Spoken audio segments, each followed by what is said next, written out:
Yang kami hormati Ketua Pojok Hukum Ibu Eti Kristini.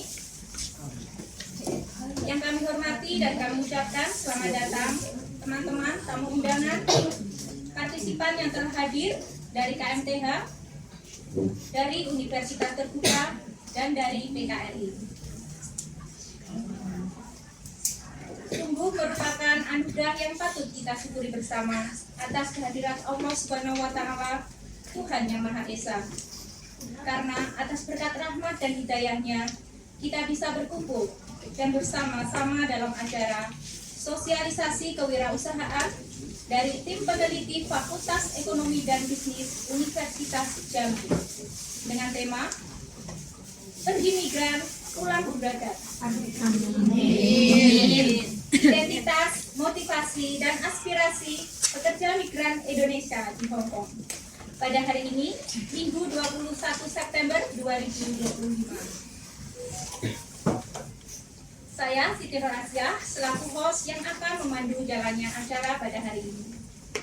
Sebagai ucapan selamat datang, terimalah persembahan pantun dari kami. Bunga melati harum mewangi,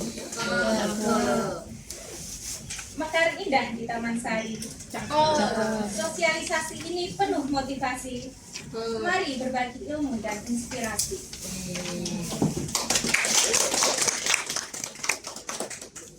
Burung nuri terbang tinggi, singgah sejenak di pohon jati.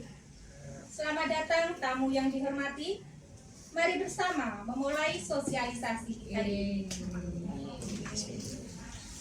Sebelum memulai acara, izinkan kami membacakan susunan acara pada hari ini yang sudah kita awali dengan pembukaan, kemudian menyanyikan lagu Indonesia Raya dan doa bersama.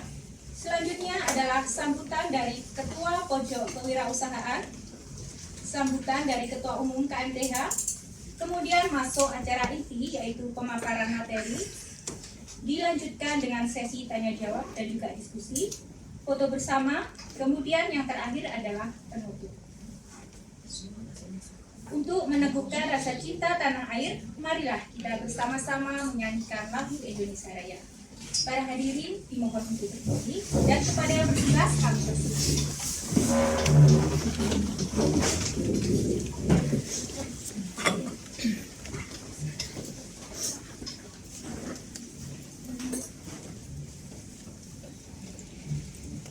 Hiduplah Indonesia Raya. Indonesia tanah airku, tanah tumpah darahku. Di sanalah aku berdiri, jadi pandu ibuku. Indonesia kebangsaanku, bangsa dan tanah airku. Marilah kita berseru, Indonesia bersatu. Hiduplah tanahku, hiduplah negeriku, bangsaku, rakyatku semuanya. Bangunlah jiwanya, bangunlah badannya untuk Indonesia Raya. Indonesia Raya, merdeka, merdeka, tanahku, negeriku yang ku cinta. Indonesia Raya, merdeka, merdeka, hiduplah Indonesia Raya. Indonesia Raya, merdeka, merdeka, tanahku, negeriku yang ku cinta. Indonesia Raya, merdeka, merdeka, hiduplah Indonesia Raya. Terima kasih. Hadirin masih tetap berdiri. Untuk memperoleh hikmat dan lancarnya acara pada hari ini, marilah kita hening sejenak untuk berdoa. Berdoa menurut kepercayaan masing-masing dimulai.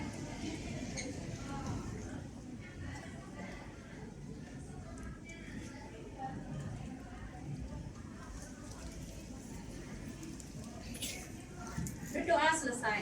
Terima kasih. Hadirin dipersilakan duduk kembali. Selanjutnya mari kita simak bersama sambutan dari Ketua Pojok Kewirausahaan Ibu Uun Mundiri. Waktu dan tempat kami persilakan Ibu Uun. Bismillahirrahmanirrahim. Assalamualaikum warahmatullahi wabarakatuh. Waalaikumsalam warahmatullahi wabarakatuh. Alhamdulillah, bersyukurillah, walhamdulillah, alhamdulillah, puji syukur kepada Allah Subhanahu wa taala. Yang kami hormati Konsulat Enkosbud KJRI Hong Kong Ibu Enda. Yang kami hormati Ibu Ketua Umum KMTH Ibu Marianti Esa. Yang kami hormati tim riset dari Fakultas Ekonomi dan Bisnis Universitas Jambi, Ibu Sofia Amin, Ibu Rosmeli, Ibu Rita Priani, Ibu Novita Sari, dan para tamu yang kami hormati juga para tamu undangan baik dari Permaut HK, mahasiswa UT dari BKM, anggota PKRI, dan juga para anggota KMTH yang berbahagia. Dan yang saya hormati pula, terima kasih kepada Mbak Hos yang sudah memberikan kesempatan untuk saya menyampaikan sambutan.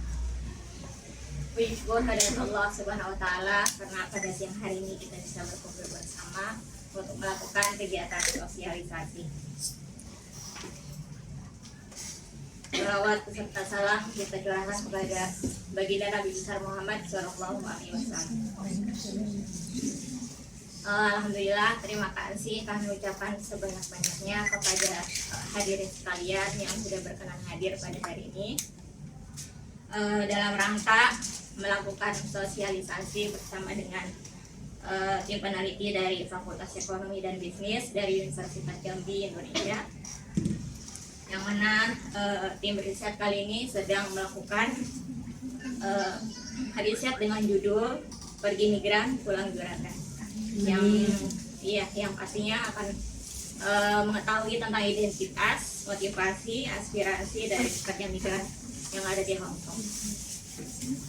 Terima kasih kami ucapkan kepada tim riset yang sudah hadir di Hong Kong, dan kami ucapkan mohon maaf jika penyambutan dari kami kurang berkenan, dan juga semoga hari ini bisa bermanfaat, kegiatan sosialisasi hari ini bisa berjalan dengan lancar. Demikian sambutan dari saya, kurang lebihnya mohon maaf. Wassalamualaikum warahmatullahi wabarakatuh. Waalaikumsalam warahmatullahi wabarakatuh. Terima kasih Ibu Uun yang sudah memberikan sambutan sekaligus sebagai pembuka acara pada hari ini. Selanjutnya adalah sambutan dari Ketua Umum KMTH Ibu Marianti. Waktu dan tempat kami persilakan. Monggo Bu. Terima kasih Mbak Nur. Assalamualaikum warahmatullahi wabarakatuh. Waalaikumsalam warahmatullahi wabarakatuh. Salam sejahtera untuk kita semua. Terima kasih ya teman-teman sudah hujan-hujan dibela-belain datang untuk acara kelas kewirausahaan atau sosialisasi kewirausahaan. Yang pertama yang kami hormati Bu Enda untuk Konsulat KJRI Hong Kong yang sudah menyempatkan waktu mampir ya Bu ya untuk bersosialisasi bersama. Kemudian Ketua Pojok Hukum, Ketua Pojok Kewirausahaan Mbak Uun, Ketua Pojok Hukum Mbak Eti dan teman-teman semuanya. Dan pastinya yang istimewa di tengah-tengah kita adalah tamu kita yang terhormat Ibu Sofia Amin, kemudian ada Ibu Rosmeli. Mungkin teman-teman nanti bisa sambil kenalan ya, kan Ya. disebutin satu-satu. Kemudian ada Ibu Rita Riani, kemudian yang paling ujung Ibu Novita. Selamat datang Bu di Hong Kong. Selamat datang bersama kami teman-teman dari KMTH. Ini ada juga anggota dari BKM. BKM itu Bina Karya Mandiri Bu, dari Bank Mandiri ya Mbak ya. Kemudian ada teman-teman dari Perma, dari Universitas Terbuka yang bergabung dengan kita. Ada rekan-rekan juga dari PKRI. Saya senang sekali hari ini bisa berkumpul di sini dengan teman-teman semuanya. Pastinya karena bukan karena hujan saja ya terus kita ngeyuk nah gitu. Jadi saya menghargai sekali waktunya teman-teman, hujan-hujan sudah dibela-belain ke sini untuk bertemu secara langsung, karena selama ini kan kelas kewirausahaan kita banyak online. Nah ini pas kebetulan ada ibu-ibu yang dari Jambi, dari Universitas Jambi, ingin sharing ilmu ke teman-teman semuanya, berbagi ilmu, memberikan pembekalan untuk teman-teman nantinya pas pulang ke Indonesia mau ngapain sih? Karena saya yakin tidak selamanya kita akan berada di Hong Kong, kecuali yang sudah punya bidikan mau menikah di Hong Kong, itu beda lagi ya, itu beda cerita. Kalau yang diamini sama banyak, kalau memang sudah ada insting, saya mau hidup selamanya di Hong Kong saja, sekalian cari suami Hong Kong, itu sudah beda lagi, karena kita kan juga tidak tahu arah kehidupan kita ke depannya mau kemana gitu ya. Tidak menutup kemungkinan teman-teman ini jadi warga negara Hong Kong, ya kan? Ada juga yang malah kemarin anggota KMTH, ada juga yang sekarang ada di Qatar, ya kan? Ya baru jadi yang hal-hal seperti ini itu bukan rencana kita.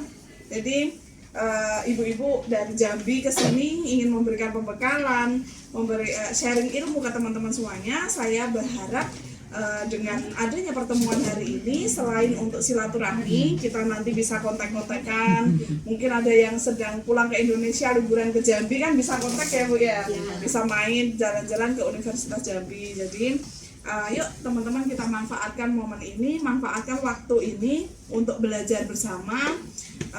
Selain tambah saudara, tambah sedulur cara Jawane ya, bahasa Jawanya tambah sedulur. Nah kita juga tambah ilmu, bekali diri dengan hal-hal positif, bekali diri dengan hal-hal yang bisa nanti membuat kita pulang ke Indonesia itu sudah punya basic. Saya sudah punya dasar nih mau berwirausaha.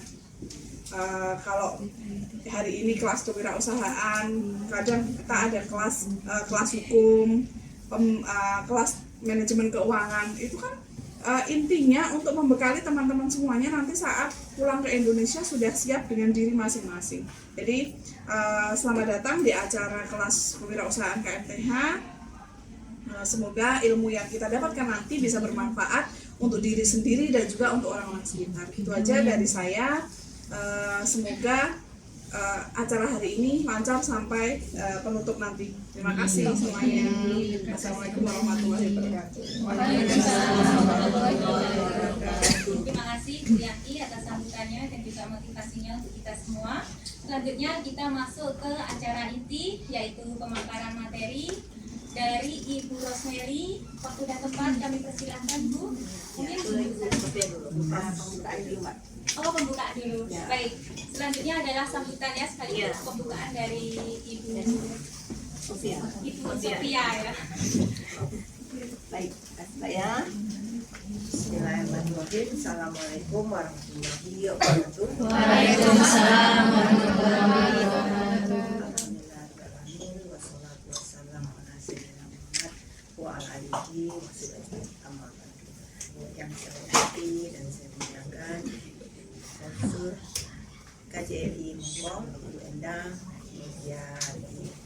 Mbak Yati, Ketua KMTH, Mbak Uun, kemudian tadi ada Mbak Ketua Pojok Hukum ya, dan semua mbak-mbak yang saya banggakan. Alhamdulillah kita dipertemukan di ruangan ini dalam kondisi sangat biar meskipun hujan ya. Jujur saya bertemu mbak-mbak ini begitu bangga. Karena mbak-mbak ini pahlawan devisa. Ya, saya bangga bisa bertemu mbak-mbak ini. Tujuan kami ke sini ini ada dua mbak. Pertama, jujur kami tertarik dengan slogan KMTH, pergi migran pulang juragan. Jadi kami ingin mengeksplorasi lebih dalam identitas, motivasi, dan aspirasi para mbak-mbak yang bekerja migran.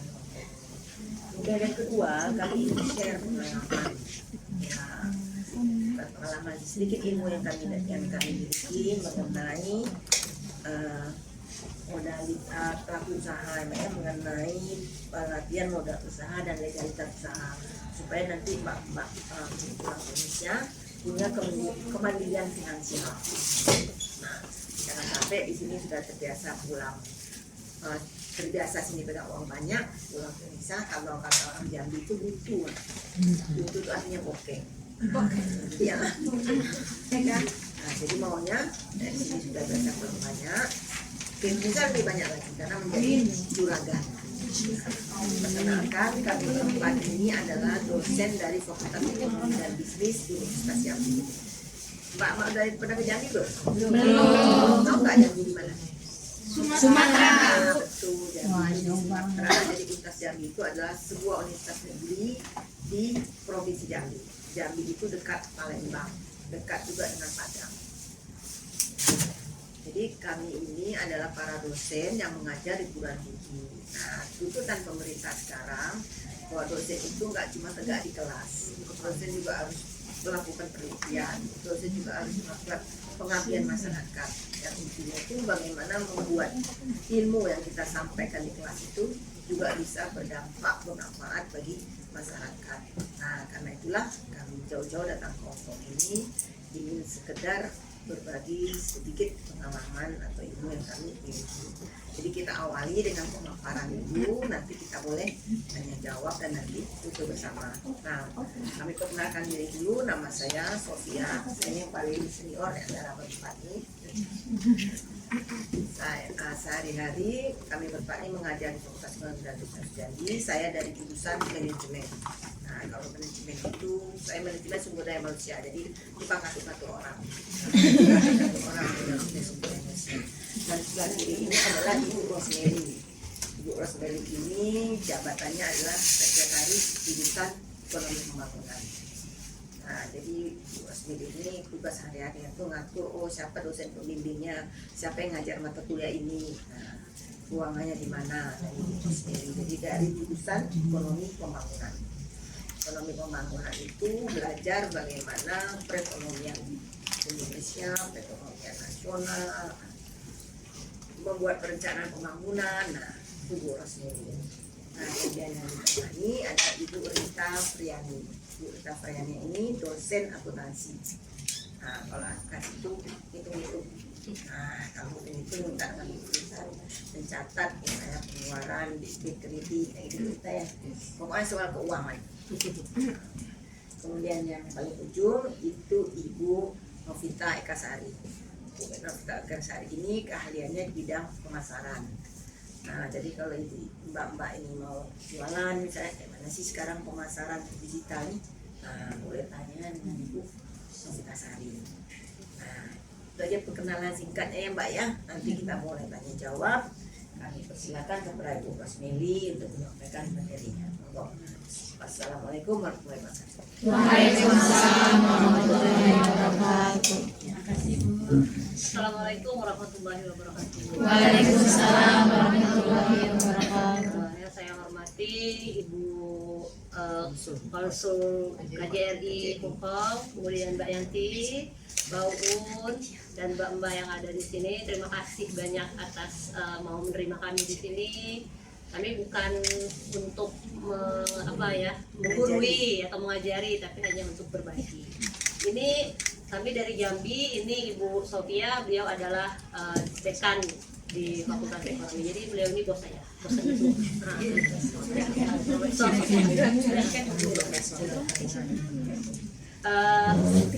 Kenapa kami memilih Hong Kong? Pada awalnya kami ini ada kegiatan di Universitas Jambi, namanya salah satunya itu adalah pengabdian pada masyarakat seperti yang dijelaskan Ibu Prof tadi. Nah, salah satu dari pengabdian itu ada yang berada di Jambi sendiri dan ada yang berada di luar negeri. Kebetulan waktu itu Ibu pergi ke mana ya Bu ya? Ke Malaysia, bertemu dengan Ibu dari Trisakti. Nah, dari situlah awal mula pembicaraannya, kemana kita mau mengabdi. Nah, ternyata Ibu Trisakti itu punya kontaknya Mbak Yanti. Nah, dari situlah mbak-mbak mulainya kan.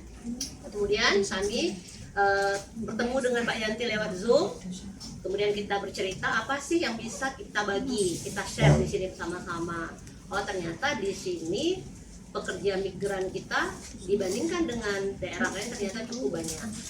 Kenapa cukup banyak? Yang saya lihat dari literatur yang kita baca dan berita, pertama karena nilai gaji yang diterima juga cukup tinggi dan ada kebebasan pada hak asasi manusia di sini. Jadi majikannya lebih memberikan memanusiakan manusia gitu dibandingkan dengan daerah yang lain. Kemudian kami tanya lagi Mbak Yanti, kira-kira apa ya Mbak yang perlu kita lakukan? Ternyata di sini ada 2 unit kegiatan ya Mbak Yanti ya. Pertama adalah hukum. Yang hukum siapa ya Mbak? Oh Ibu Betty. Kemudian ada wirausahaan Mbak Un. Nah gitu. Jadi kalau hukum kan kami nggak di bidang kami ya Bu ya. Jadi kami ambil aja yang wirausahaan. Dari data yang dipunya ternyata 16.000 orang PMI itu berada di Hong Kong. Iya. Banyak ya. Jadi 160.000. ya 160.000 sekian ya. Yang berada di Hong Kong. Artinya nomor 1 ya setelah Taiwan ada Malaysia ya, Malaysia juga ya, Malaysia di Hong Kong. Kemudian dari arah pembicaraan dengan Mbak Yanti juga ada slogan berangkat jadi migran, pulang jadi juragan. Ini kan amin. Ini kan menarik nih. Jadi jangan sampai bapak ibu-ibu yang ada di sini nanti uangnya banyak di sini, nanti nggak tahu kemana. Kita kan kalau ibu-ibu ini konsumtifnya lebih tinggi ya Bu. Kami aja ke sini, sana ke sini kan. Baru 1-2 hari ya maksudnya baru 2 hari. Apalagi yang ada di sini kan, konsumtifnya lebih tinggi. Jadi kalau kita tidak manage uang kita di sini dengan baik dan mengendalikan uang yang diberi ke Indonesia, kita harus hati-hati karena banyak berita-berita yang disampaikan itu jadi uangnya ada pas pulang hasilnya nggak ada kan kasih. Nah salah satunya apa yang harus kita lakukan ya kita membuat yang namanya adalah wirausaha. Dari Mbak di sini udah banyak yang wirausaha ya? Sudah ada yang punya. Sudah ada yang punya beberapa. Apa wirausaanya? Kita belum melakukan riset banyak, ada beberapa yang curhat jadi usaha di rumah. Yang sambil kerja di sini juga. Ada tim kita juga, ada Mbak Erna, ada yang lainnya juga pernah punya usaha gitu. Jadi dijalankan sama family. Ya itu salah satunya kan untuk menjadi kita juragan adalah kita menginvest uang kita daripada kita buat konsumtif. Berapa lama sih Mbak kalau jatuh pakai tas, pakai baju kan ada dunia juga, ntar ada yang baru beli lagi, ntar ada yang baru nggak akan pernah selesai. Nah, salah satunya itu. Permasalahan yang timbul adalah ketika kita memiliki usaha, yang pertama yang permasalahan pasti modal dong, ya modal. Yang kedua adalah sekarang kalau mau pinjam modal juga harus ada legalitasnya. Nggak bisa kita punya modal tanpa adanya legalitas usaha. Nah, dari 2 itulah yang ingin kami share bersama-sama. Mungkin Mbak juga lebih tahu gitu karena prakteknya gimana, kita akan membahasnya secara bersama-sama. Kalau dari akses pemodalan ada 3 yang kami share. Yang pertama adalah dari Bank Mandiri. Bank Mandiri ini berupa KUR, pembiayaan langsung UMKM, dan sekarang lebih gampangnya dengan dunia digitalisasi ini sudah bisa pakai mobile banking. Kalau Mbak punya living itu bisa kita lihat dan kita bisa akses nih, kita mau jam segini nanti pembayaran per bulannya kapan. KUR ini salah satu kredit yang diberikan oleh pemerintah dengan bunga yang sangat kecil. Jadi memang diperbantukan untuk membantu UMKM, terutama UMKM yang baru mau mulai tumbuh dan berkembang. Yang kedua adalah BRI. Kenapa BRI kami ambil? Karena BRI ini kan salah satu bank yang sudah merata di Indonesia dibandingkan perbankan lainnya. Nah, BRI ini juga dari dulu sampai sekarang juga sudah punya KUR. Apakah bank lain punya? Punya, macam-macam jenisnya. Dan satu lagi adalah yang dilakukan oleh pemerintah lewat namanya lembaga non keuangan, Pegadaian. Iya. Pernah Ibu Mbak dengar Pegadaian? Pernah melakukan transaksi dengan Pegadaian? Iya. Pegadaian. Apa namanya tuh? mengatasi masalah tanpa masalah. Mengatasi masalah membayar kita yang sedikit bermasalah. Nah kalau penggadaian ini kan sekarang unit usahanya udah macam-macam. Kita bukan hanya menggadaikan barang, tetapi kita juga bisa meminjam uang. Kalau dulu menggadaikan barang dalam bentuk apakah perhiasan ataukah motor kendaraan bermotor. Nah sekarang sudah ada yang dilakukan penggadaian, itu namanya adalah UMI, ultra mikro, penggadaian pinjaman usaha. Nah dari 3 itu sebenarnya mbak-mbak kita sudah bisa lihat nih apa aja syarat-syaratnya. Pertama syaratnya ini akan berhubungan dengan legalitas usaha yang akan kita share. Pertama adalah kita harus punya NIB. NIB itu adalah nomor induk berusaha. Kalau kita nggak ada, berarti kita harus punya namanya surat keterangan usaha. Ini biasanya dari kelurahan gitu atau kecamatan RT bisa juga ya, RT.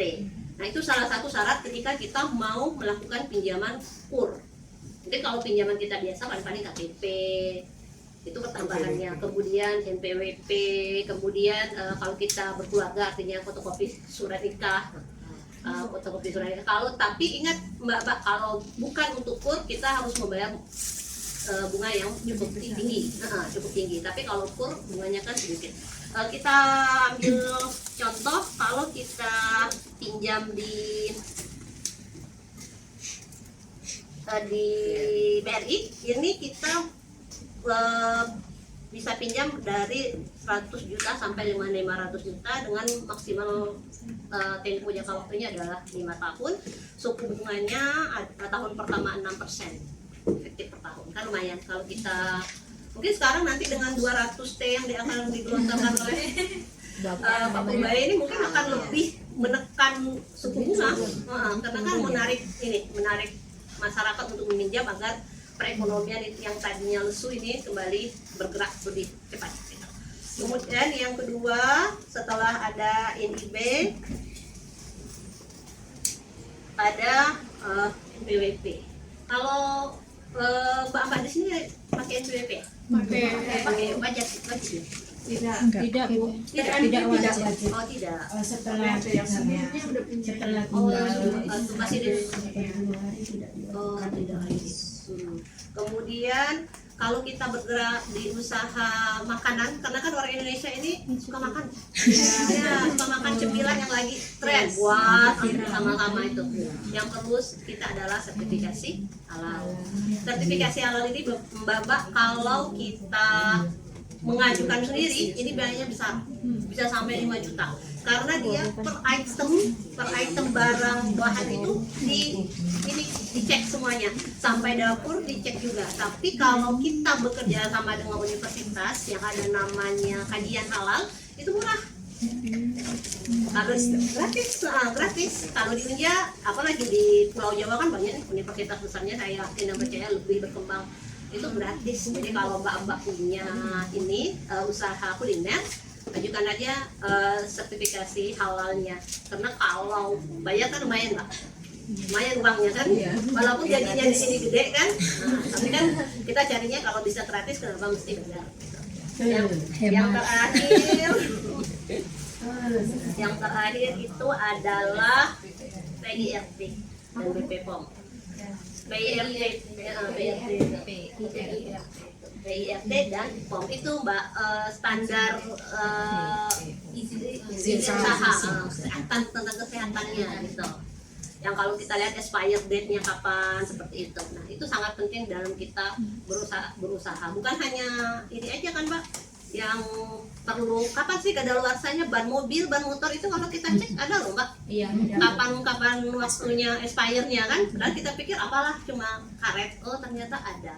Nah untuk lebih ininya kita lebih baik saya rasa kita berdiskusi aja mbak, karena kan sharing ya, dibandingkan ini nanti malah bosan yang belakang tambah lama tambah serius tambah pusing. Kita didiskusin, mungkin pengalaman mbak lebih banyak, kami bisa, atau yang ada mau ditanyakan kami bisa membantu, atau paling tidak kita sharing, karena Ibu Novita ini beliau berpekat di UMKM, ketua inkubator bisnis di Universitas Yunani. Jadi banyak menangani UMKM UMKM, baik itu yang mahasiswa, yang punya mahasiswa maupun UMKM yang sudah bergabung.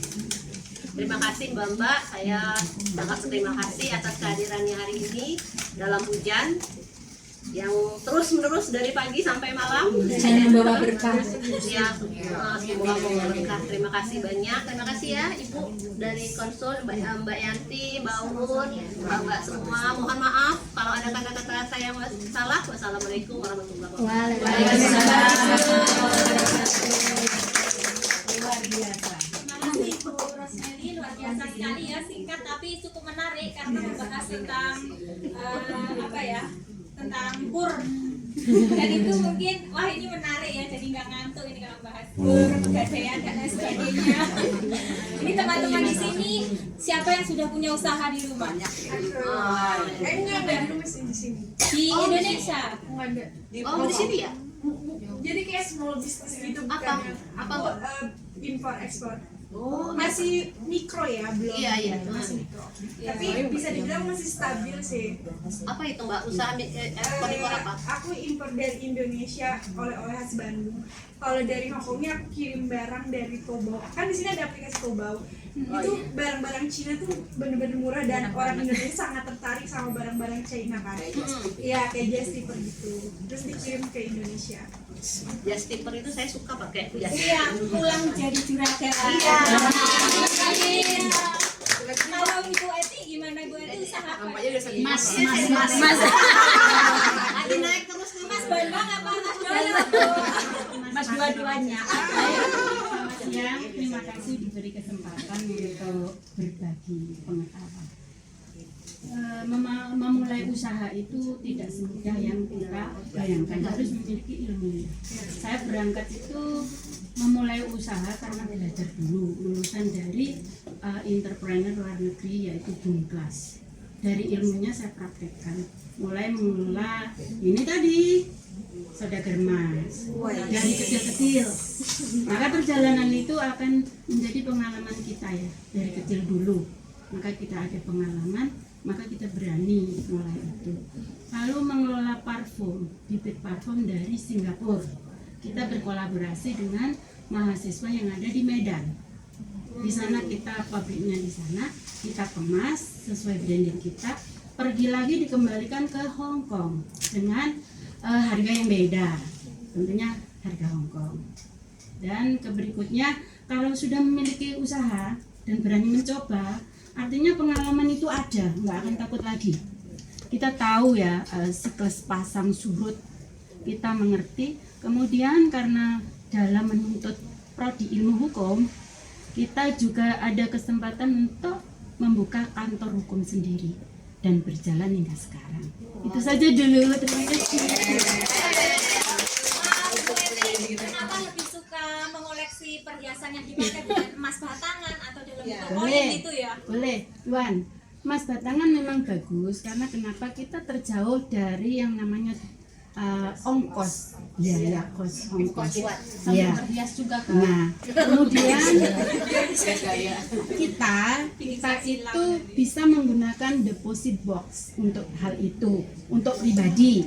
Karena kalau kita menaruh, mohon maaf, harta kita berbentuk tabungan, kita ada potongan, ada banyak scammer, bla bla bla bla. Tapi kalau kita membeli deposit box untuk harta kita, batangan-batangan, itu aman. Kita cuma kena tas 500 per tahun.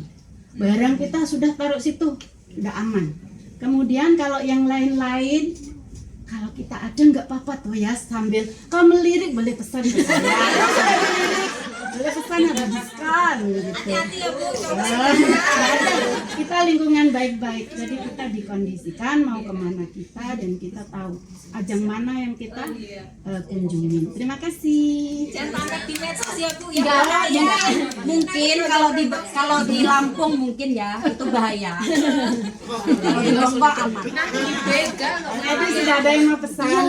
Yang untuk bibit parfum ini gimana Bu? Jadi baik. ownernya atau jadi pemilik modal atau baik. investornya? Pertama ngerandang dulu ya. Kalau mau usaha itu jangan langsung kita berani mengambil hal-hal yang akan kita belum tahu ya di mana manajemen pengelolaan. Jadi kita bisa menjual barang yang sudah jadi. Jadi kita tahu ya pasar kita di mana. Apabila kita sudah punya pasar, why not? Kita tinggal memproduk. Jadi yang utama kita punya pasar dulu. Mau online, mau bawi mod seperti ini. Sudah ada yang mau pesan, oke, berarti kita promosi. Nah, kedua, kita harus dipercaya barang kita itu bagus. Kita harus jujur. Karena konsumen itu adalah harta kita juga. Dia tidak akan lupa kita ketika barang kita itu bagus. Bahkan nomor HP ganti pun akan mencari ke sosmed kita. Kepercayaan. Personal branding juga. Nah, Ya, terima kasih Bu Ade. yeah. Teman-teman dekat berarti ya biar wangi. Masnya bawa dari Indonesia. Ada dua versi, tergantung. Kalau kita sudah menjadi pengusaha, kita tidak bisa kita memikirkan bahwa my branding is good, mendengarkan keinginan konsumen. Jadi kita bisa mendatangkan dari Indonesia. Nah, dan kita mendesainer perhiasan nama, mulai dari emas kadar terendah ya sampai 999 yang tertinggi di Hongkong itu ya sesuai permintaan. Akhirnya kita tidak menjadi diri kita menjadi kemauan konsumen. Nah itu yang pengalaman dari saya. Mbak, kami juga dulu COVID kan perkuliahan waktu itu dilaksanakan secara online. Iya. Kami waktu itu baru pulang dari ada kegiatan ditarik dari Thailand. Itu kan kalau di Thailand kan buatnya wow bagus ya. Iya. Kemudian kami di Kerinci itu ada jeruk. Namanya jeruk gerga, jeruknya gede Mbak. 1 kilo itu cuma 3. Dan rasanya itu manis seger kan. Kalau kita kan jeruk lestagi kalau biasa Mbak pernah makan kan rasanya manis ya. Manis ini seger banget gitu kan. Kemudian karena perkuliahannya online kan nggak begitu banyak waktu untuk ngajar. Apa ya usaha yang dilakukan? Kami pernah jual jeruk juga Mbak. Kami pernah jual jeruk waktu itu 37.500 1 kilo. Karena COVID permintaan vitamin C kan tinggi. Jadi bisa box kami habisnya. Satu box itu dapat 150 kilo. 150 kilo. Siapa konsumennya? Konsumennya teman-teman kita juga dari kampus. Bagaimana cara pemasarannya? Kami WA, kami WA. Ada jeruk nih, mau nggak gitu kan? Kan butuh meningkatkan imun. Aja gitu alasannya. Pas banget gitu. Timingnya itu pas dengan waktu kita menjual karena dan waktu itu yang punya kebun kan masih sedikit. Jadi kami memang datang ke sana, bayangin Mbak ya, kami datang cuma mau lihat jeruk, tapi itu saya yang kita orang Indonesia. Harusnya kalau kita ada yang mau beli, bayar datang kan disambut dengan ramah ya. Kami dibiarin berdiri di depan rumah 1 jam dia nyusuin anaknya. Karena kami mau beli loh Mbak, kami mau beli 1 jam, dibiarin. Setelah itu dia bilang oh iya nggak tahu bla bla bla baru masuk. Nah, tergantung lah ya katanya siapa yang dapat dulu, padahal kita mau beli itu karena itu waktu itu masih hanya dia monopoli dia di jeruk itu kan. Kami jual akhirnya karena usaha itu terus berjalan kita cari yang masuk tiap hari. Apa itu kami buatlah namanya minuman boba. Alhamdulillah gagal. Kenapa Bu gagalnya? Suksesan. Jadi kalau bisnis itu sebenarnya gini Mbak, kalau kita tuh kan kadang-kadang nggak punya ilmu sebenarnya ya, nggak punya ilmu. Harusnya kan sebenarnya punya ilmu. Padahal udah kewirausahaan ya. Padahal udah kewirausahaan padahal ya. Jadi Si Mahfud, dosen aja gagal. Bagi kita. kalau jeruk itu kami bener-bener untungnya gila-gilaan Mbak, bener-bener itu. Jadi kayak kita nggak ngapa-ngapain, cuma status ready jeruk minggu depan gitu ya, timbang langsung 200 kilo. Kita bahkan mereka yang ngambil, jadi kita taruh di satu rumah, terus mereka tinggal ngambil saking itunya. Terus kita FOMO nih. Kalau orang Indonesia kan gitu ya, apa-apa yang lagi viral jualan semua ya kan. Waktu itu apa namanya boba, semua jualan boba. Terus Thai tea semua jualan Thai tea gitu ya. Terus mixu semua jualan mixu. Sehingga saat semua orang kemudian menjual sesuatu yang awalnya sedikit, lama-lama semua sama, kan keuntungan kita kan makin dikit ya. Itu mungkin juga pelajaran kami juga ya, kalau kalau apa namanya mbak-mbak semua kalau mau usaha di Indonesia nggak usah FOMO lah gitu, karena kalau FOMO kan memang seakan-akan kan memang antrinya banyak gitu ya, jualan tuh kayaknya ramai. Kalau sekarang di Indonesia tuh lagi FOMO donat mbak, Donatnya Pinkan donat Mambo. mango kan, Sama itu kan saya pisang goreng. yang benar kan. Saya suka banget nonton di STV. Iya kan mbak, nontonnya ada yang Netizennya Arya sendiri, suaminya. bener kan, itu suka FOMO, tapi kan kemudian itu akhirnya diikutin sama semua orang jualan gitu ya mbak. Donat, terus lalu kemudian sekarang lagi mulai lagi namanya donat labu. Donat labu, dulu kan donat biasa, donat kentang, sekarang donat labu. Nah itu lagi juga donatnya warnanya lebih orange, kuning banget gitu, kuning banget dari labu gitu. Itu lagi FOMO ya, sama mbak, setiap FOMO satu orang. Nah mungkin kesalahan orang Indonesia kalau usaha itu adalah FOMO-nya itu, jadi apa yang viral kayaknya pengen semua itu, karena kayaknya semua mau beli. Padahal kalau brandingnya artis mungkin mereka kan, kita juga nggak tahu ya, dianya punya kekuatan di fans dia gitu ya. Kalau kita orang-orang yang biasa mungkin harus kuat banget, mau jualan apa nggak usah ikut-ikutan, terus nggak lihat kalau misalnya sifatnya makanan gitu ya, bukan sesuatu yang bisa dimakan satu masa. Kalau hukum akuntansi itu jualan sesuatu yang orang akan beli kedua kalinya, gitu. Itu kan jual, itu rumusnya ya. Kalau cuma sekali habis itu dia nggak beli lagi, makanya katanya yang paling nggak laku tuh jualan-jualan yang memang cuma sekali kita beli habis itu selesai. Jualan musiman. Iya, jualan musiman atau yang kita nggak pakai berulang-ulang. Kalau misalnya pakaian kan kita berulang, ada mode-mode yang berubah-ubah. Kalau makanan ada hype-hype tertentu gitu. Nah, jadi itu yang harusnya diusahakan. Kayak misalnya orang emas, sekarang lagi hype ya mbak ya, lagi ini banget, lagi naik banget. Tapi kan itu pasti ada masa turunnya. Nah tinggal kita mempertahankan saja kan masa emasnya seperti itu. Terus yang kedua itu adalah kalau usaha mungkin yang paling sering itu kalau di Jambi mbak, ini suka nggak enakan. Kalau di Jambi sama aja. Kalau teman, kalau keluarga gitu ya suka nggak enakan, kasih apa gitu. Benar. Ada masa sama keluarga, masa sama teman gitu ya. Itu perasaan nggak enaknya orang Indonesia tuh agak kenceng kan ya.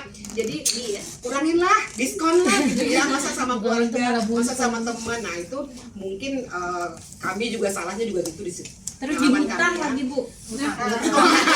Utang aja gitu ya. Yang parah sembako Bu. Sembako kalau udah dihutang itu udah itu balik Dia udah. keputar. nggak putar ya kan. Nah kalau kami juga gitu, karena teman-teman sama dosen besok lah, minggu depan lah, ntar gajian lah, ya udah lupa mungkin dia kan kekurangannya, mungkin kita orang Indonesia lah pada umumnya perasaan nggak enaknya, padahal kan harusnya tegaan, harus ada tegaan. Terus yang ketiga Indonesia.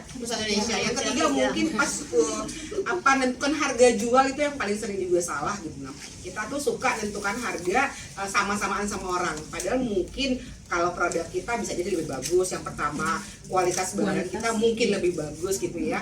Nah, yang nggak usah terlalu memaksakan biar sama.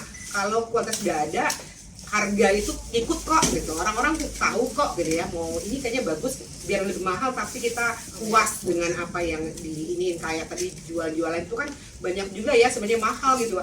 Nah, tapi yang terakhir tuh sebenarnya kalau usaha dari kami semua yang ini, mungkin sebenarnya kita nggak bisa lepas tangan kalau usaha. Kami tuh sangat percaya sama orang gitu ya, boleh percaya tapi kita tuh harusnya ngawasi.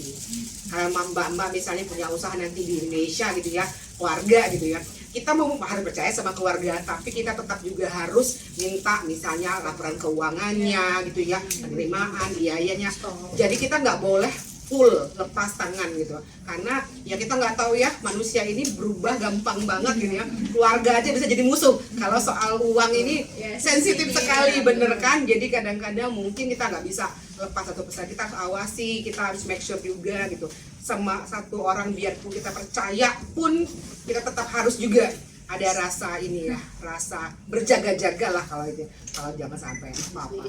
Itu sih kalau pengalaman gagalnya usaha kami. Jadi cuma modal ilmunya banyak, pas prakteknya gagal ternyata. Mungkin teman-teman lain ada usaha apa gitu selain jual beli atau mungkin koleksi perhiasan? Ada mungkin jual Saya sedang properti? merintis Mbak Nur. Merintis untuk mengajari anak saya untuk bagaimana sih supaya tahu mendapatkan uang itu seperti apa. Ini online aja, tergantung permintaan dari teman-teman. Kalau saya jual gambar Bu di WA, ya saya up aja gambar-gambar kayak batik, kayak kebaya, seperti iya promosiin lah ya ibaratnya seperti itu.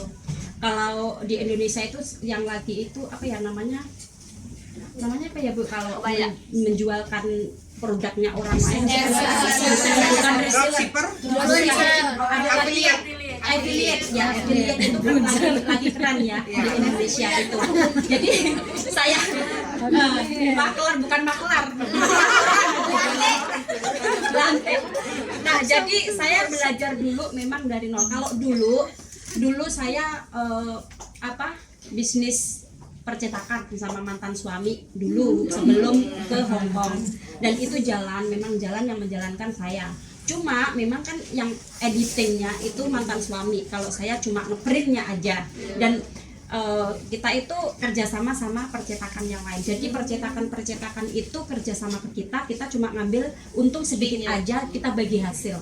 Tapi rame Bu waktu dulu. Kalau di kampung itu percetakan kan undangan hajatan seperti itu kan banyak ya, kayak gitu. Itu orang punya hajat itu banyak banget waktu dulu. Nah setelah itu ya jalan, tapi karena ada ini ya perpisahan, jadi ya sudah ini belajar lagi untuk mulai lagi. Tapi anak saya mengajari anak saya mencari konsumennya yang menjalankan sambil anak saya sekolah ya, karena masih SMA kelas 1.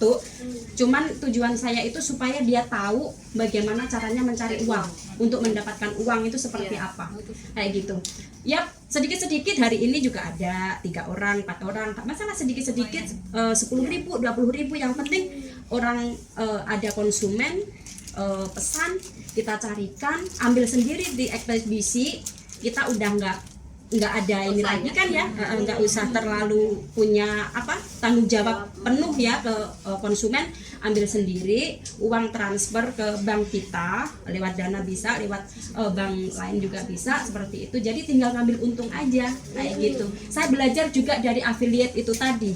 Kok ini apa ya, kok kayaknya ini menjanjikan banget, cuma jualan gambar produknya orang seperti itu. Dan kebetulan tadi pagi itu ibu-ibu ini kan mau datang ke Enrich ya, kebetulan saya yang mau mendampingi.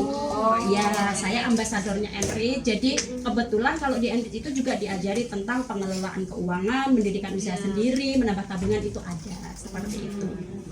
Itu yang saya terapkan ke anak saya, bagaimana caranya mengatur keuangannya dia.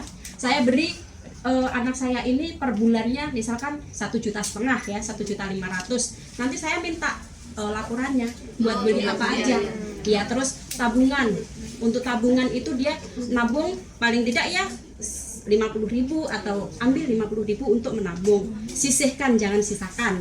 Terus dana darurat kita juga harus ada dana darurat Bu, ya gitu. Jadi teman-teman di Hong Kong ini memang diberikan kelas-kelas pelatihan gratis ya, bagi yang sadar akan pendidikan dan sadar akan pengembangan diri. Jadi kita itu banyak kelas-kelas pelatihan gratis seperti ini Bu, tentang keuangan dan pemberdayaan juga banyak. Saya juga alumni boom kelas juga seperti Kak Eti itu, Pak Erik Yosua dari Surabaya. Ibu-ibu pernah mendengar Pak Erik Yosua? Beliau itu pemudi ya,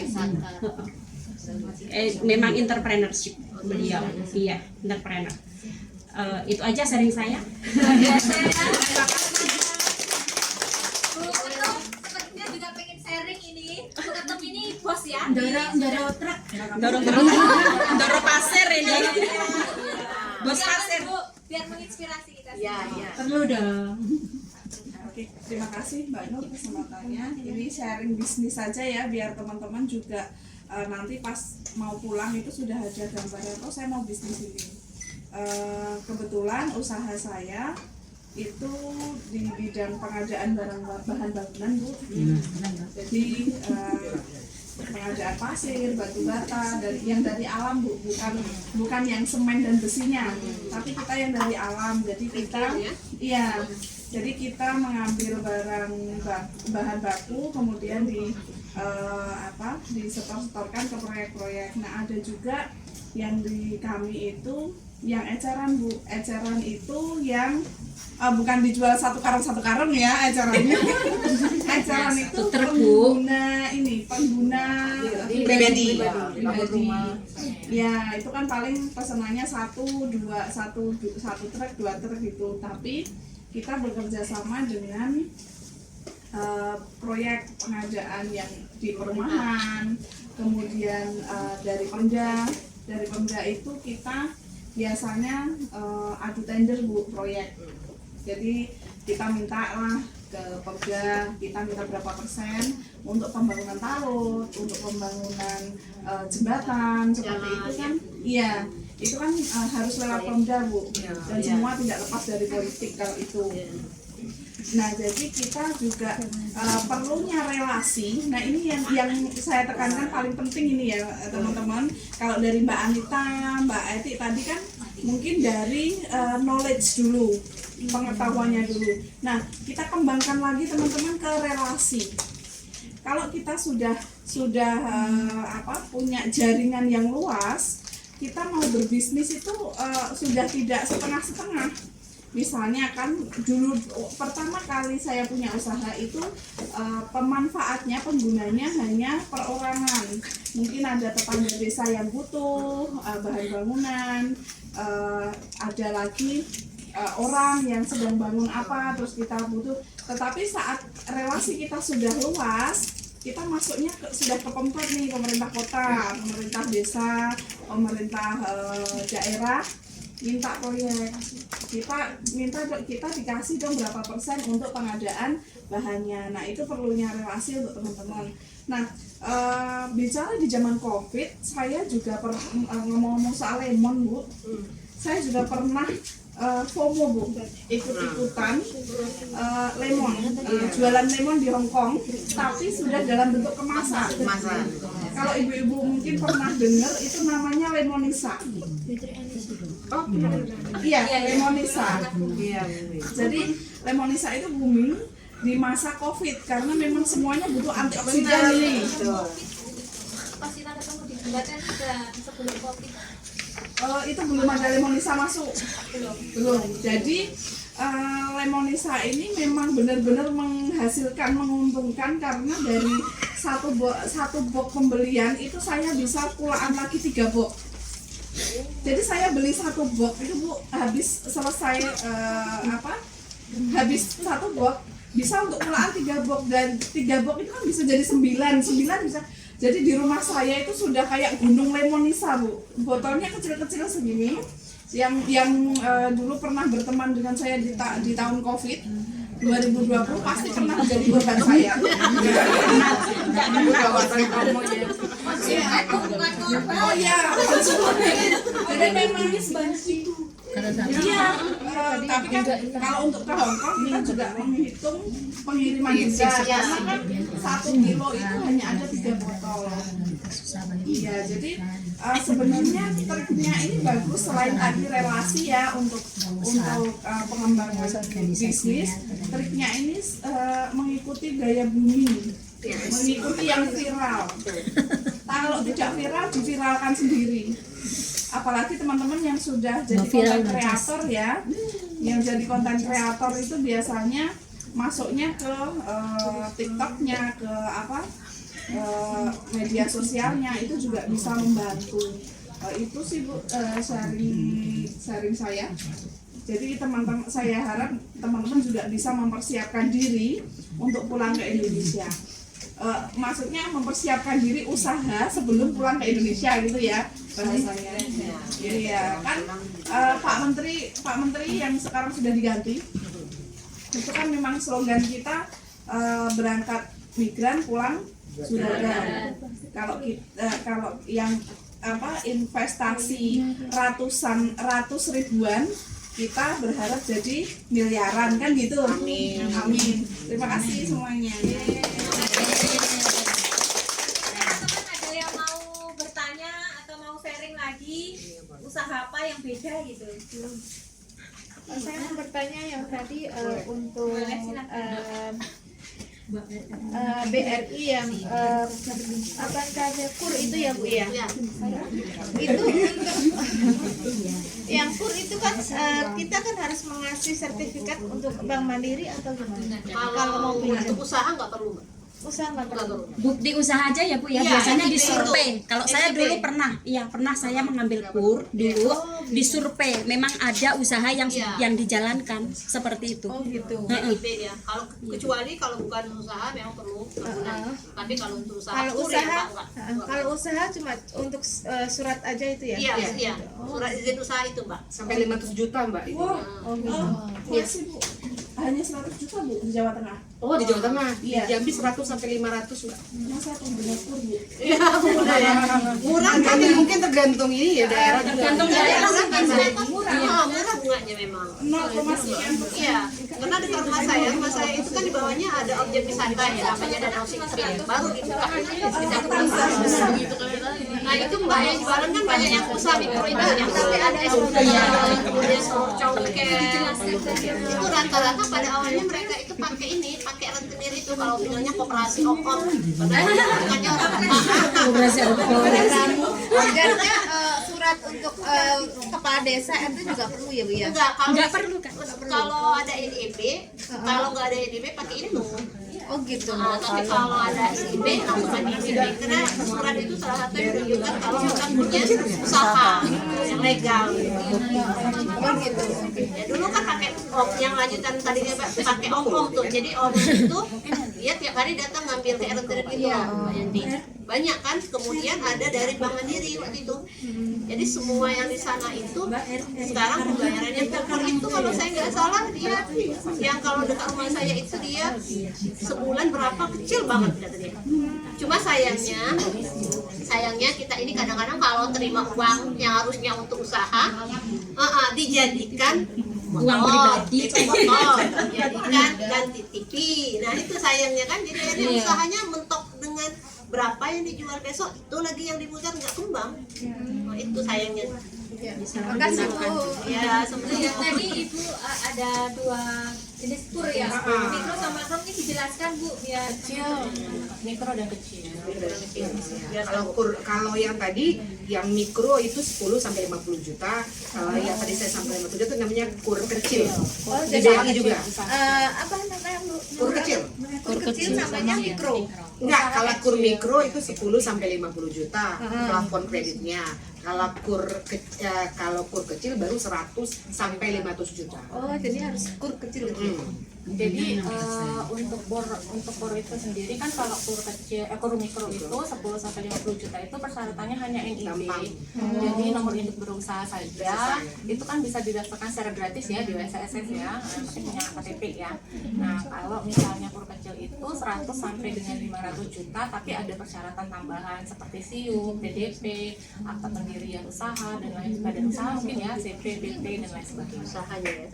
Jadi lebih ke ini. Jadi kan mungkin ibu-ibu sudah tahu ya bahwa kayak di PP nomor 7 tahun 2021 itu kalau pembagian usaha itu kan ada mikro, kecil, menengah dan besar gitu ya. Nah kalau usaha kayaknya kalau kita ini mungkin rata-rata masih tergolong mikro kali ya. Nah mikro itu kan apa namanya modalnya kan sampai dengan 1 miliar ya, 1 miliar di luar tanah dan bangunan. Omset ya? Bukan modal maksimal 1 miliar di luar tanah dan bangunan. Jadi kalau misalnya modal awalnya 1 juta itu masih dalam kategori usaha mikro gitu ya. Nah dengan dengan omsetnya itu sekitar antara 1 sampai 2 miliar gitu ya. Nah kemudian kalau usaha kecil itu kan modalnya itu 2 sampai dengan 5 miliar. Nah, jadi kalau misalnya di luar tanah dan bangunan. Jadi kalau kita punya tanah misalnya yang dipakai untuk tempat usaha dan bangunan misalnya ruko atau rumah yang dijadikan tempat operasional usaha itu nggak masuk ke dalam modal. Jadi modal dalam bentuk cashnya yang itu yang dihitung sebagai kategori usahanya. Itu ya karena saya memang di inkubator bisnis itu punya banyak tenan juga namanya, tenan binaan namanya, UMKM binaan gitu ya. Nah UMKM binaan itu kebetulan memang ada dari UMKM kita tuh nama di universitas kita kan di nama daerahnya itu Mendalo. Nah di sekitaran Mendalo dan juga di kota Jambi dan juga tenan mahasiswa. Nah rata-rata itu usahanya memang masih mikro ya gitu ya. Nah, usaha mikro itu kan sebenarnya banyak tantangannya ya, karena masih biasanya itu operasionalnya itu 1 sampai 3 tahun itu masa kritis. Artinya kalau misalnya sudah lewat dari 3 tahun, misalnya masih bisa bertahan nih gitu ya, lewat dari 3 tahun tuh insya Allah mungkin masih bisa survive gitu ya, walaupun mungkin yang namanya usaha kan naik turun ya ibu-ibu ya. Nah kalau misalnya udah mulai kolaps nih, udah mulai gulung tikar di bawah udah dari awal-awal mungkin dia tidak bisa bertahan sampai 3 tahun ke atas misalnya seperti itu.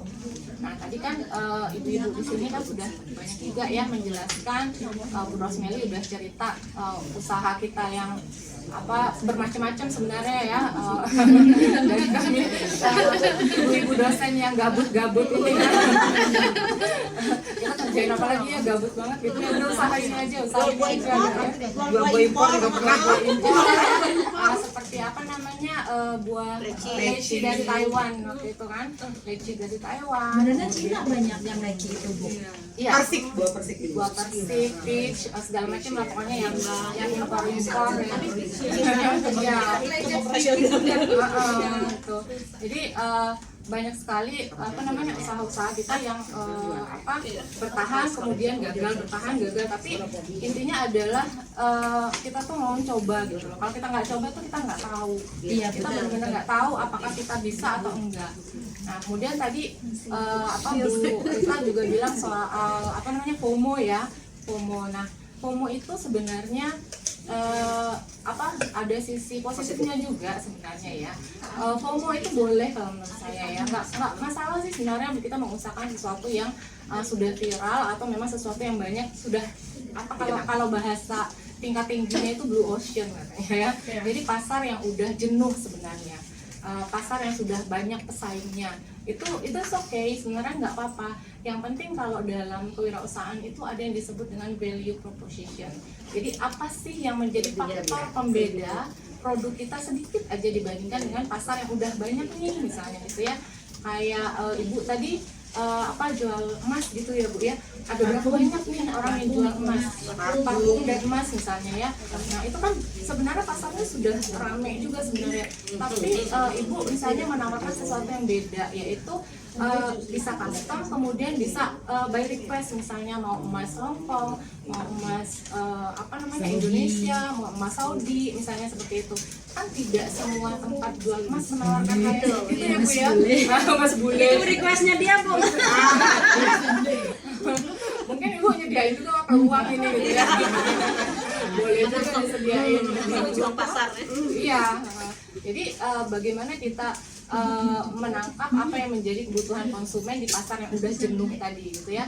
Walaupun pasarnya udah rame, tapi kalau kita bisa melihat satu gap kecil aja yang mungkin belum dilayani oleh pasar yang sudah ramai tadi, mungkin itu bisa menjadi peluang kita. Kalau dalam market itu namanya niche market, artinya pasar, ceruk pasar. Nah ceruk pasar yang kecil ini bagaimana kita bisa menguasainya gitu ya. Kalau misalnya walaupun pasarnya kecil, tapi kita bisa menjadi pemain monopoli dan dominan di situ, itu tidak menutup kemungkinan bahwa kita justru menguasai pasar gitu loh. Nah jadi nggak masalah gitu ya, nggak mesti kita menjual sesuatu yang orang lain belum jual sama sekali nih, saya harus jual yang paling baru gitu atau yang paling pertama gitu ya, nggak mesti seperti itu ya.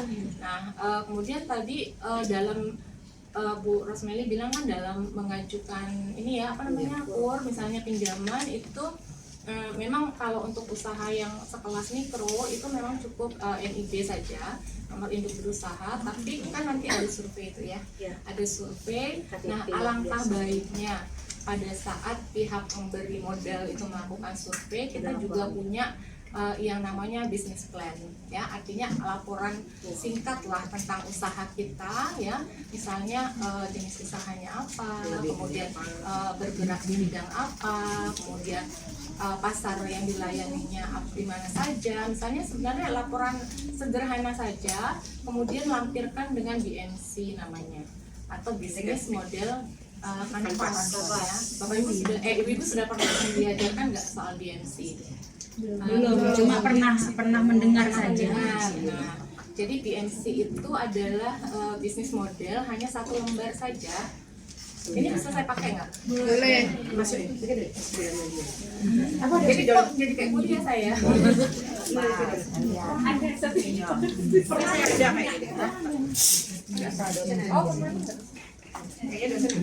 Dosen bukan bos.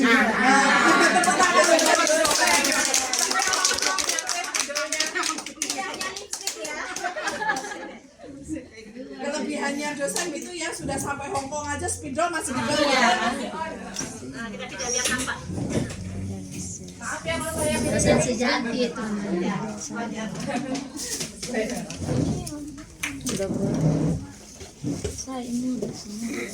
Teman-teman siapkan pertanyaan ya.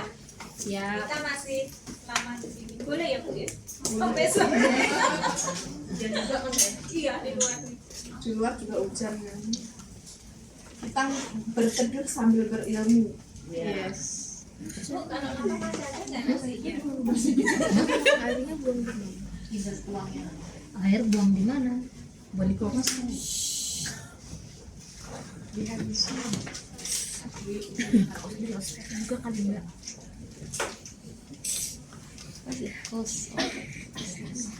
Yang sudah mempersiapkan diri untuk jadi dosen sambil belajar. Iya Bu. Kan ini anak kuliah, rata-rata kuliah semua Bu. Keren.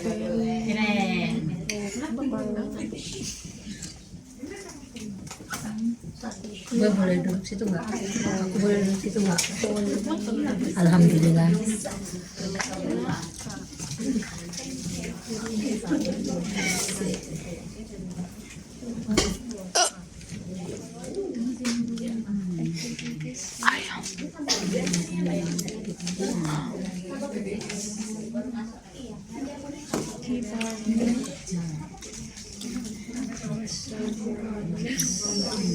Ini namanya apa, bisnis model kanvas, ya. Nah, bisnis model kanvas ini ditemukan namanya oleh Alexander Stowalder.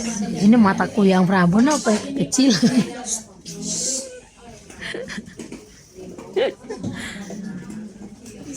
Customer relationship probation JMC ini ada 9 blok namanya, ya, 9 blok, ya. 1 customer relationship, 3 tema, 4 medical promotion, activities research, ya. Kemudian 6 partner, 7 cost, dan 9 terakhir revenue. GMC ini paling banyak dilampirkan dalam proposal bisnis. Jadi kalau kita bikin proposal bisnis kan kita biasanya tuh ini cerita tentang usaha kita. Nah, biasanya mungkin ada 10 lembar misalnya, ya, di belakang itu dilampirkan BMC. Tapi ada beberapa kalau ini, ya, apa namanya, pemberi modal swasta misalnya seperti angel investor dan lain sebagainya, itu mereka cuma pitching bisnis, presentasi, ya, pitching bisnis itu, dan cuma melampirkan BMC doang. Tapi kalau pihak perbankan mungkin kita perlu melampirkan yang namanya bisnis proposal dan juga lampiran BMC di terakhir di customer session. itu maksudnya begini, walaupun usaha kita masih mikro, kalau menurut saya, ya, kalau yang saya ajarkan ke beberapa teman UMKM, walaupun usaha kita masih mikro, tapi kita serius dan profesional untuk mengelola usaha itu, sehingga pihak yang pemberi modal, bank pun misalnya melihat bahwa oh ibu ini serius nih, gitu ya, mempersiapkan usahanya dengan adanya proposal bisnis yang ditunjukkan kepada pihak perbankan, gitu ya. Nah, itu akan lebih mempermudah, gitu ya, mempermudah apa namanya, pengajuan kredit kita. BMC ini namanya bisnis model kanvas. Kenapa dibilang kanvas? kalau kanvas itu kan tempat untuk melukis ya, ibu-ibu ya. Kita melukis itu kan di atas kanvas, ya. Nah kanvas itu pernah nggak lihat lukisan berlembar-lembar? Tidak. Tidak.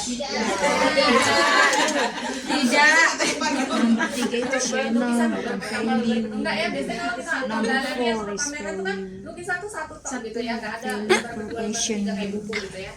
Nah, mengapa BMC ini disebut kanvas? Karena dia memang hanya satu lembar saja, sehingga memudahkan pelaku usaha, terutama pelaku usaha mikro ataupun kecil untuk memahami bisnis model, gitu ya. Nah biasanya kenapa sih? Kan kita usaha biasa aja gitu, usaha mikro gitu, belum nggak bisa masuk ke usaha kecil. Kenapa sih kita harus bikin bisnis model gitu ya? Nah karena bisnis model ini menggambarkan usaha kita dari hulu ke hilir. Artinya dari awal sampai dengan akhir itu bisa terlihat dalam satu lembar ini saja, gitu ya. Nah jadi kita lihat apa aja sih isinya gitu yang bisa kita isi. Jadi kalau bisnis model ini nanti kita isi di sini isinya apa gitu ya. Tapi secara singkat aja untuk menggambarkan usahanya. Jadi nggak perlu konsumen saya adalah bla bla bla itu nggak perlu, gitu ya. Jadi yang pertama adalah customer segment. Artinya siapa yang menjadi konsumen produk kita. Misalnya produknya apa? Ada nggak sini produk apa misalnya? Branding usaha? Branding Mas. Misalnya produk emas, misalnya ya. Jadi konsumennya siapa, Bu? Aktivitas. Pria bisa juga ya. Kia.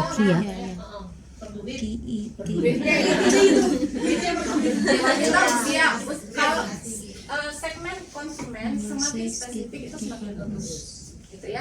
Nah, minta wanita usia berapa aja, Bayi hingga dewasa hingga tua. Semua wanita. Segala umur. Misalnya mulai dari awal 1 tahun sampai dengan misalnya 60 tahun misalnya ya. Nah kemudian pria ada mbak, bisa nggak jadi customernya emas ini pria? Bisa. Di Hongkong banyak Bu, cowok-cowok pakai banyak emasnya. Ini wanita dan pria. Kemudian selain wanita dan pria ada nggak yang lainnya? Gak apa-apa. Kalau gender 2 aja ya. Kalau gender 2 aja kan. Ada gender yang lain nggak? Nah jadi customer segment ini bisa based on gender, jadi berdasarkan gender atau berdasarkan psikografi misalnya, atau misalnya berdasarkan komunitas. Ada nggak komunitas yang misalnya menjadi pelanggan emas ini, ada nggak? Komunitas Referensi. Ada ya. kalau misalnya kita jual sepeda, Referensi. kalau misalnya ada silakan dicantumkan. Referensi. Sosialita Ibu Arisa gitu ya. Nah, misalnya perwakilan arisan ya. Jabat misalnya. Tulisan dokter. Dan bentuk grup orang yang memang ini bisa kok kita sebagai konsumen kita. Misalnya apapun produknya ya, ibu ya. Jadi mau produk keripik, mau produk tempe, madu gitu ya, itu pun bisa, apapun bisa gitu ya. Nah, kemudian customer relationship ya. Bagaimana kita mendapatkan konsumen baru? Cara jitu. Ya, bagaimana kita mendapatkan konsumen baru dan bagaimana kita mempertahankan konsumen yang sudah ada, gitu ya. Nah, Bu Eti misalnya, gimana caranya Bu Eti nyari konsumen baru untuk produk emas ini? Oke, pertama dari minat. Kalau kita nggak ada minat, sesuatu tuh nggak ada jalan. Pertama dari pamer dulu. Iya.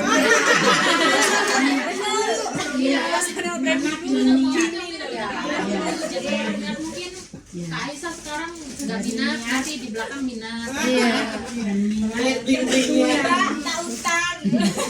yang mendukung kita memiliki kefokusan dan gigih untuk mengelola sebuah usaha itu.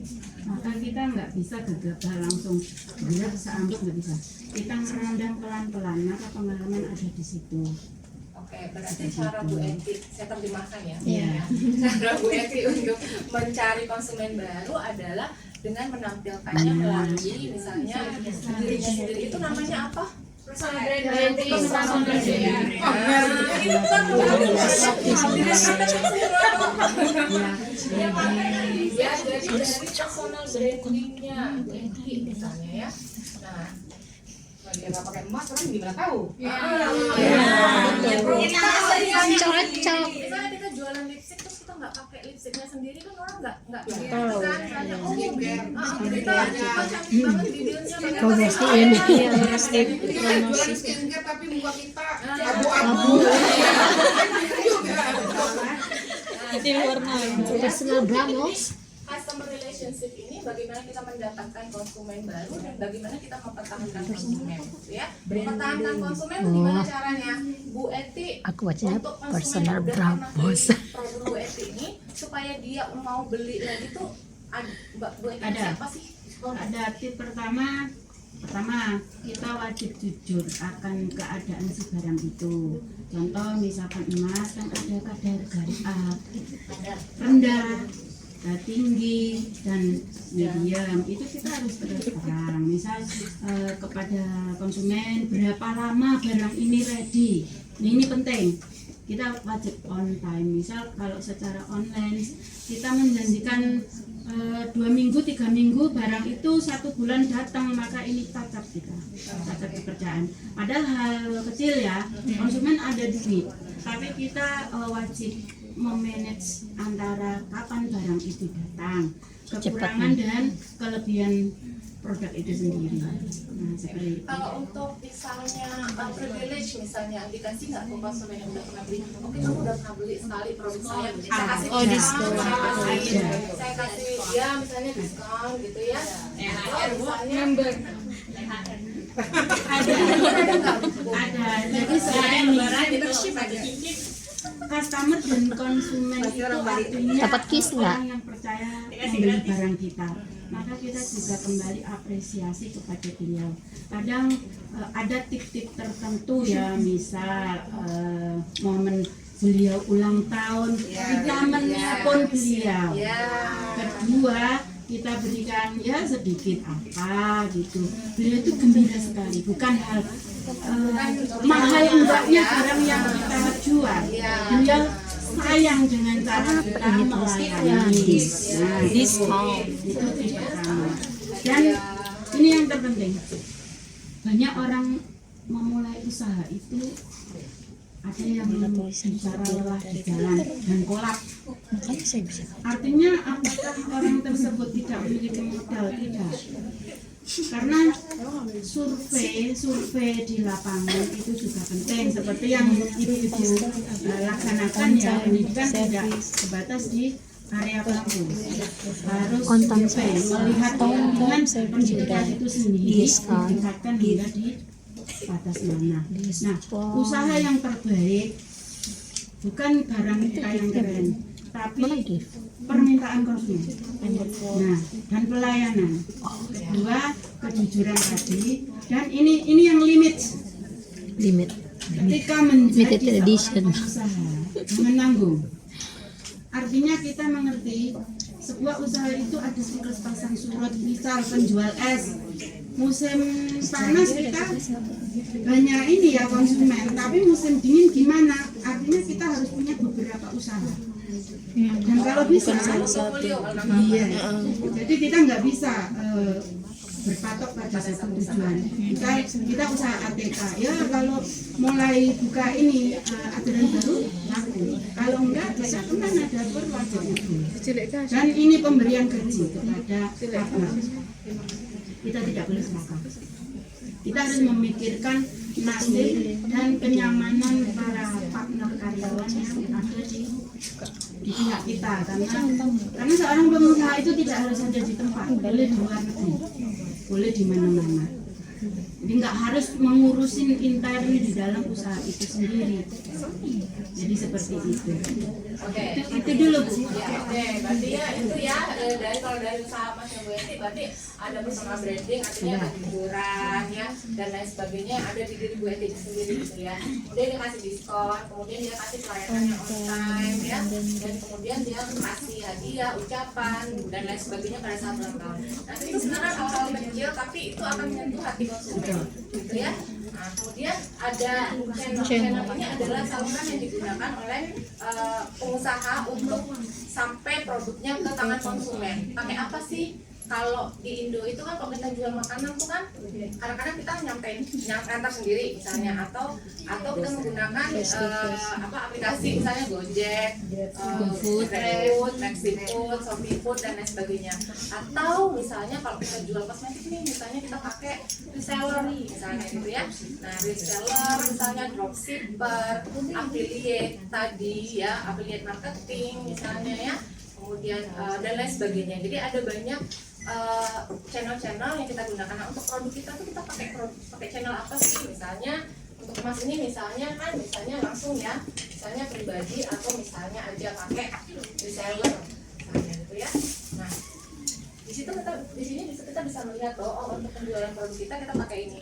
Pihak perbankan sebenarnya nggak perlu baca proposal bisnis yang panjang-panjang dan banyak dan tebal gitu, cukup lihat satu lembar ini dia udah tahu ini bisnis prospek atau enggak, gitu ya. Jadi dia sudah bisa menilai. Jadi mereka punya namanya kredit analis ya, kredit analis atau analisis kredit, untuk melihatnya dari BNC-nya aja udah bisa melihat ini usaha prospek nggak untuk dikasih kredit atau enggak, gitu ya.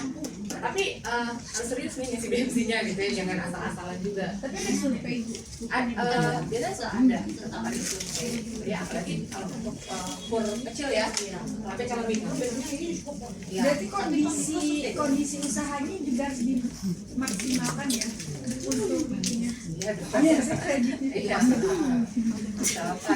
kondisi tempat usahanya kan harus eksis ya, harusnya harus dilihat oleh ini kan harus memang ada. Artinya kenapa sudah dilakukan supaya pengajuan kredit itu nggak abal-abal. Artinya kita kan juga bilang ada usaha saya kecil ini usaha rumahan aja, cuma bikin keripik, cuma bikin peyek misalnya gitu ya. Tapi pada saat disurvei nggak ada, usahanya nggak ada operasional tuh nggak ada. Iya, seperti itu. Nah, itu kan kita nggak jelas nanti pemasukan uangnya untuk apa gitu ya. Nah, kemudian yang paling penting itu adalah value proposition yang saya bilang tadi. Jadi untuk pasar emas ini apa sih yang bikin bedanya gitu dibandingkan dengan emas yang sudah ada. Tadi kan boleh bilang bahwa dia bisa custom, ya, kemudian dia bisa buy order, ya, atau apa lagi. Nah, untuk produk yang lain gitu ya, tidak hanya terlepas dari produk saja ya, jasa juga bisa kan. Jasa misalnya kayak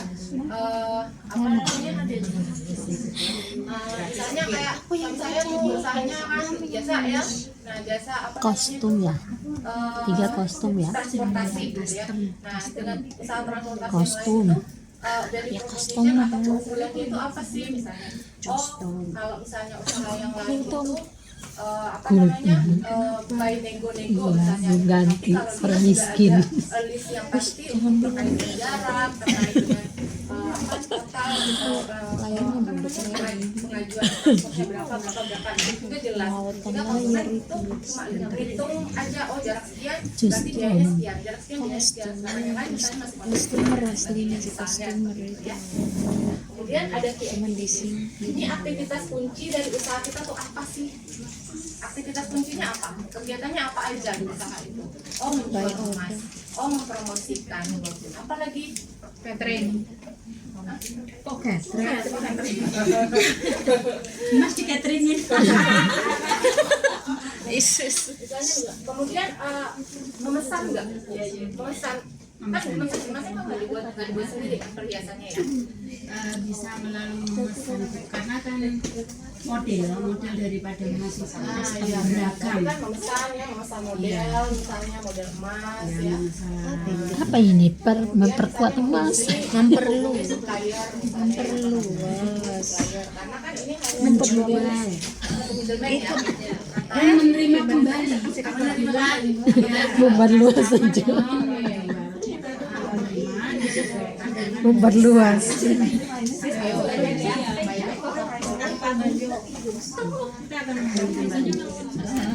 Saya dari tadi kemudian yang ketujuh ada yang keenam dulu. Yang keenam ada kita. Siapa partner usahanya tuh dari dulu ke hilir. Dari awal misalnya kalau kayak emas berarti apa nih, toko emas ya? toko Toko emas. Hubungi apa itu, Kak? Hubungi apa itu? Pengirim itu tadi. Hubungi apa itu? menghubungi Family. Itu aja. Buyback Mas. Sama kita Buyback. kerjasama jangan cuma satu toko emas. Silakan anywhere ya. Karena di mana emas itu mengalami Ini ada emas di dalam. iya, customernya sendiri ya. Ada Kadang emas. request kita minta dipesankan di toko mana. Nah, jadi kita menjadi keinginan customer itu sendiri. Itu apa itu?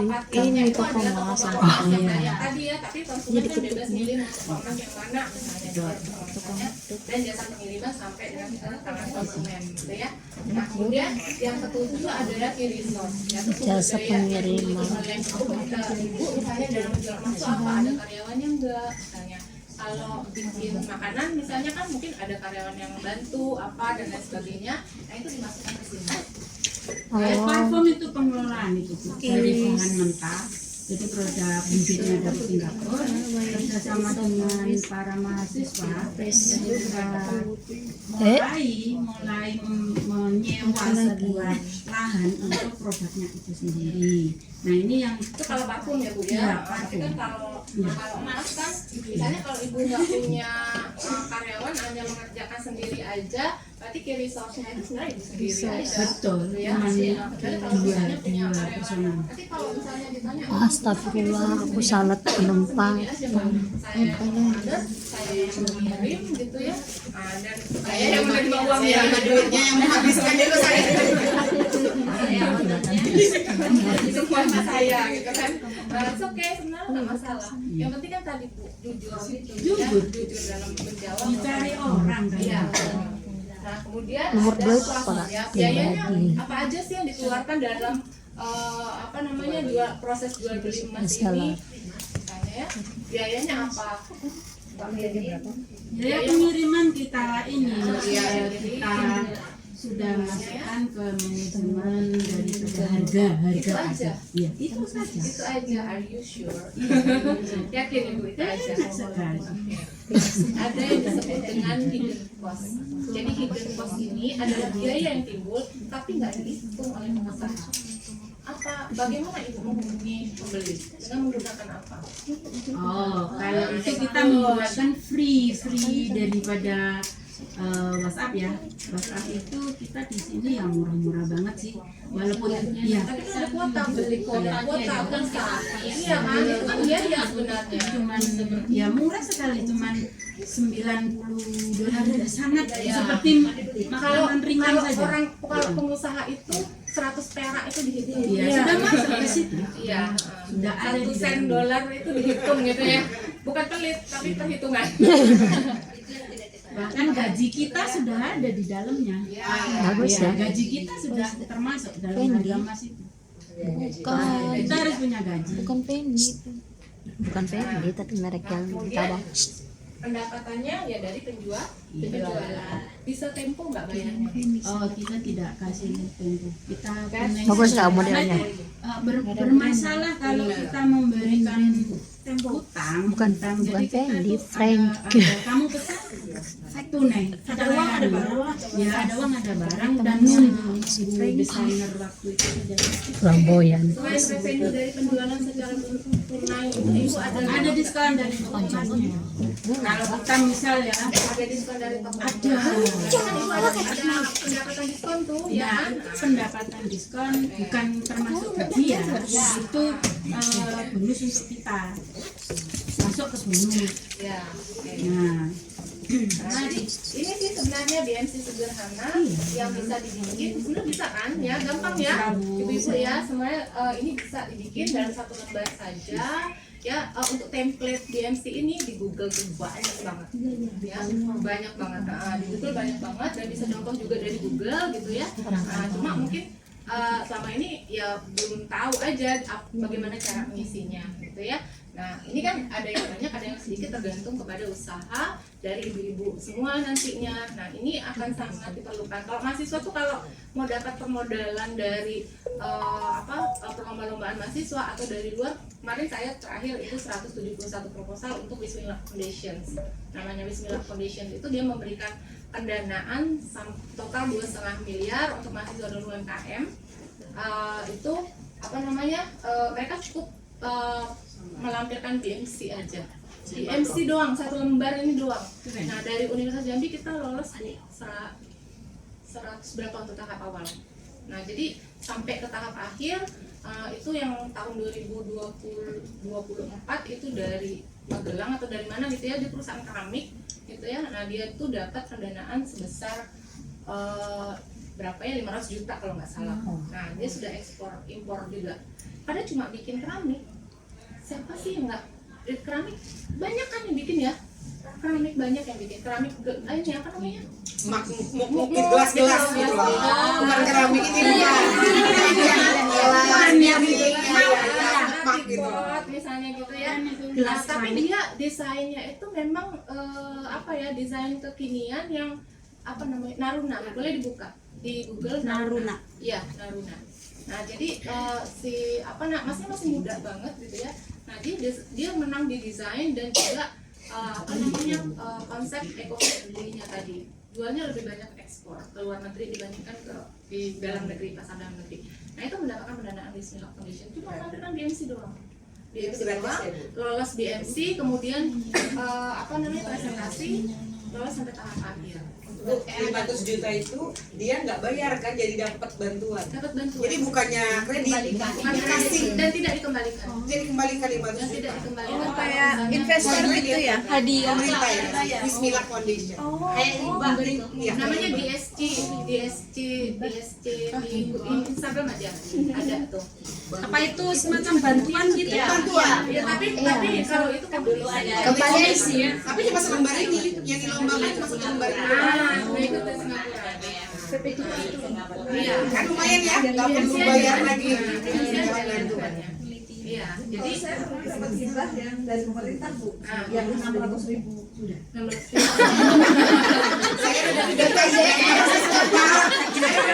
sekali. Kok nggak bagi-bagi? Kecamatan terpilih.